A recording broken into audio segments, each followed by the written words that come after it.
These are my top 3 mistakes I made as a new YouTuber with absolutely no content creation experience. I had to learn everything from scratch, from the editing tool to how to upload to YouTube. To be honest, I hadn't really watched that many YouTube videos either, so I had to learn everything about titles and thumbnails, and I'm still learning so much. I have so far to go. But my ambition with this video is that if you're considering creating content, whether it's a YouTube video or something else, a podcast, that you have a few things you can think about and understand to either avoid the mistakes and pitfalls that I made, or at least go in with the knowledge that you're going to face some of these barriers. This is also a little bit of a preface to 2 longer form videos that are coming up. One around my backstory, why I started with YouTube, some of the statistics I've had, the reactions I've gotten from friends, longer details around the mistakes that I've made. And then a second video about my content creation system, the mindset I'm going in with now. After 20 videos, how am I changing? How am I iterating and improving?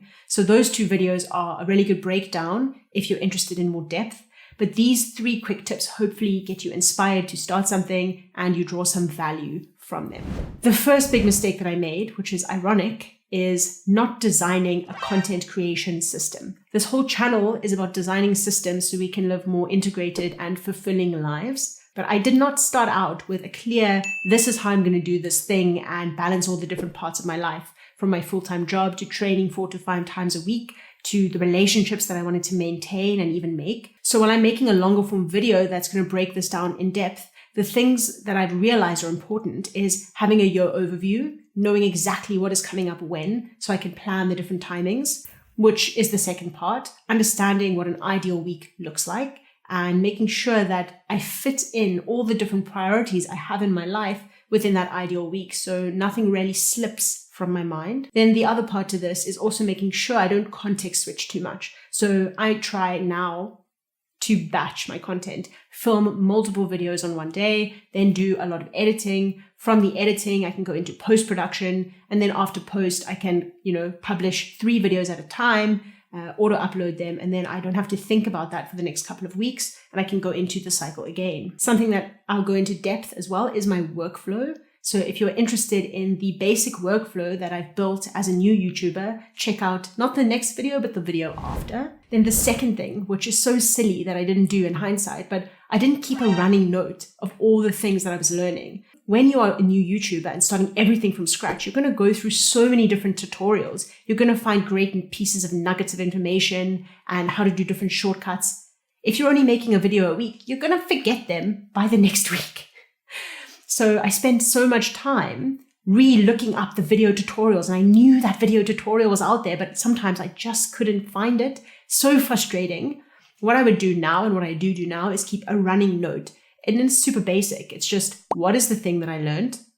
Where is the link to the web page or the other YouTube video? And what is this thing evoking? Why am I using this thing? And if I just kept a running note of this, not only would I have a great bank for myself, but I would have a great PDF for new YouTubers who are interested in learning these exact skills. Anyway, that is something that I would do for myself, and I highly recommend that you do that if you're starting any sort of content creation.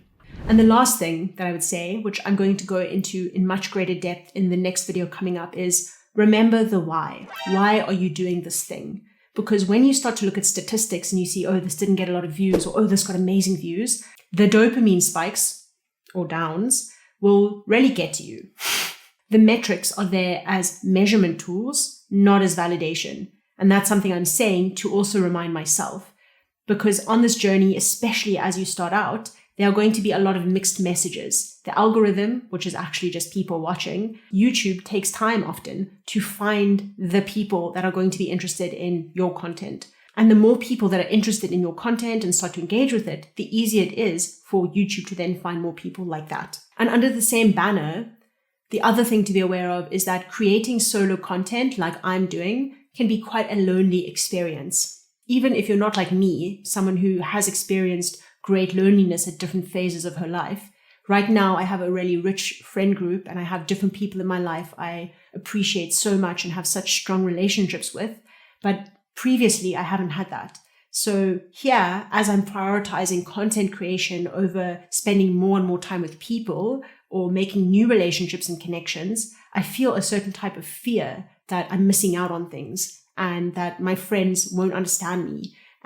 which is partly true. I have felt like that. But I also know that irregardless of that, they'll still be there for me. The same with my family. But that doesn't negate that these feelings happen. When you're inside on a beautiful day, editing a video that might not get any likes or any views, there has to be something under that is keeping you going. I go into depth about what keeps me going in the next video. To be blunt, life is really short. And if you don't go after the things that you want, you're going to look back and have regrets. I don't want to have regrets. So that's why I'm doing what I'm doing here. I'm creating something for me that's going to compound over time, I hope. And if it doesn't, at least I tried. At least I gave it my everything, which is my ambition for the next couple of months. To sacrifice, to prioritize, and to give the things I focus on my everything. So I'll see you in the next couple of videos. I hope you stick around to enjoy them.